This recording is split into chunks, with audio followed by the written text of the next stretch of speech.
Good day to you. My name is Jim Bennett, and they call me that old gardener. Well, I've been gardening for a long time, it's true, almost 80 years. Um, I've been a master gardener for over 40 years, and I've been teaching master gardening for about 35 years. So I'm glad you came by. Uh, we're going to be transplanting some plants, and I'm going to kind of be talking to you about the transition period and growing your own seeds and taking cuttings and propagating plants and transplanting and doing a lot of things today. It's going to be a fast moving show. Well, I've already started transplanting some of my better boy tomato plants, and it's not unusual for them to become limp and fall over for a short time, but if you water them right after you transplant them, and we're coming back to that, they'll do exceptionally well. I've got a lot of them here that I've already transplanted maybe a week ago, and I like to transplant them in stages so they develop in different stages so that when we plant them in the garden they start to come in at different times. And speaking of that, we have another variety that we are growing here that is a early girl tomato, and this early girl tomato is one that produces tomatoes in about 48 to 50 days. So we get those early tomatoes, but that tomato can't stand the heat. And here in South Carolina, where I am, it gets very, very hot. And so they die out early. But the better boys, Park Swapper, improved in those, can hang in there and produce tomatoes all the way to frost. So that's the ones that we use here. This is the time of the year. In fact, it's May the 23rd, 2021, and this morning it was about 39 degrees at my little farm here, and today is going to be a high of 70. Now this is a true transition period for plants. For instance, these California Wonders that I've started here in these old paper tubes, a couple of seeds per tube filled with some good potting soil, and they have started to do pretty well. They like heat, they don't like cold weather. So if I leave these out along with my tomato plants out overnight, they get a fungus called damp off, and they just drop dead. That damp off can wipe out all of your transplants and your seedlings if you're not very careful. So what I'm doing is, until the weather gets up about 60 or 65 degrees at night, I'm keeping them into the greenhouse behind me here. Every evening about 7 o'clock I take them and put them back in the greenhouse. During the day they can be out here and enjoying the sunshine. Today it's a little windy, and the temperature right now is about 50 degrees. In fact, with the wind, it's pretty chilly. I'm gonna sit these over here out of the way for the time being. I want to show you this.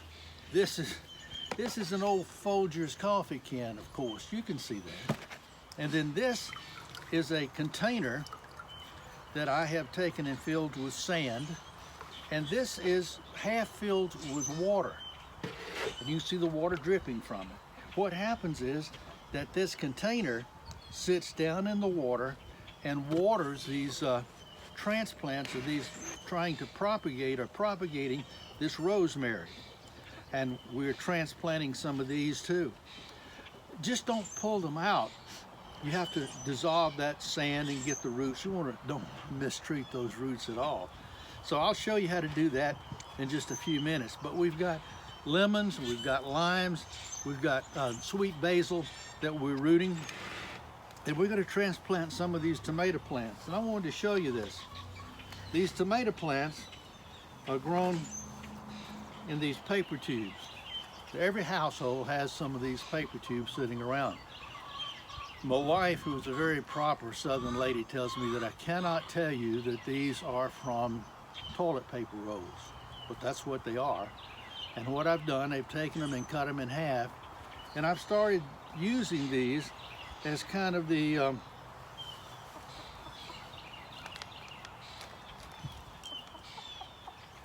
pellet or the small pot to grow these tomatoes. And you can see that these roots are growing through this little paper container. The paper container starts to rot, but to keep it from acting, now this is very important. You see how this was sitting up above the container, this little piece here? That can sometimes act as a wick and cause the tomato plant to dry out very quickly.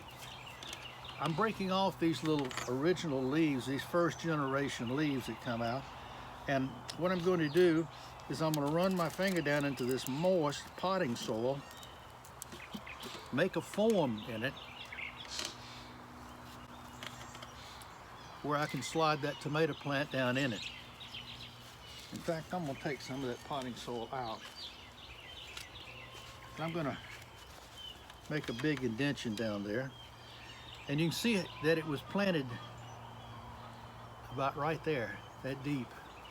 We're going to plant it much deeper, about twice as deep as it was planted. And the reason being is we want it to develop more roots. The more roots a tomato plant has, the healthier the tomato plant is, and the stronger the tomato plant becomes. After you transplant it, you need to make sure that you water it in very well. Like I said, it's not unusual for them to wilt just a little bit. After all, it's quite a shock coming out of your nice place where you've known since you germinated, being snatched out and put it into a new location. So it's good to keep them watered always. Excuse me. Now, back to the things that we have propagated. This is rosemary. Now, rosemary is a very useful plant in the garden and around the home. I think a gnat is flowing up my nose, excuse me. Now, rosemary deters deer. Now, notice I said it doesn't deer-proof your garden, but deers don't like rosemary. And I put rosemary at the corner of my garden, the four corners and all through the garden. I'll drop it off and put it in, planted at different places. And that's the reason that I've rooted about 15 of these plants right here. And so we're going to put those in the garden. Now, what I'm going to do is dump these out so that we can get them separated.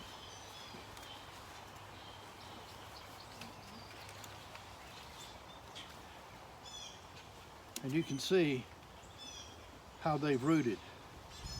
They've done extremely well. Be gentle with them.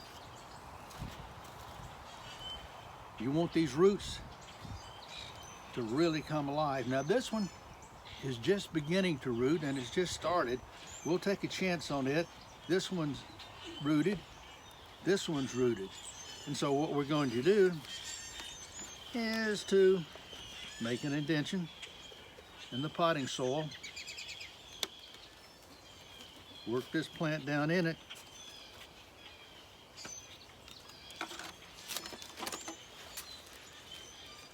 and these containers are small, that's true, but here's the thing, you can always bump them up, put them into a larger container, and that's what you're going to have to do, because, or either if you don't want to keep them in a container, like I'm going to put them in my garden, then what you can do is just put them in the garden, transplant them from this container after they've been in this container, several weeks, maybe 3 or 4 weeks. And the roots will be much more developed and you can put them right in your garden. Now, how did we root these? Well, all we did was take the cuttings right off the rosemary from previous places that we've grown them, and we've taken them and dipped them in a little rooting hormone, and the best time, and then put them in the sand and put this container in this body of this little Folgers can where it sat there and the roots, the bottom of the container was in the water, and these plants that we were propagating were continually kept moist. And the same is true for this big lemon, and the lime and the other plants that we have rooted. This sweet basil doesn't look too good, but it was just started rooting on Sunday, I think it was. We transplanted them. Let's see what else we got here.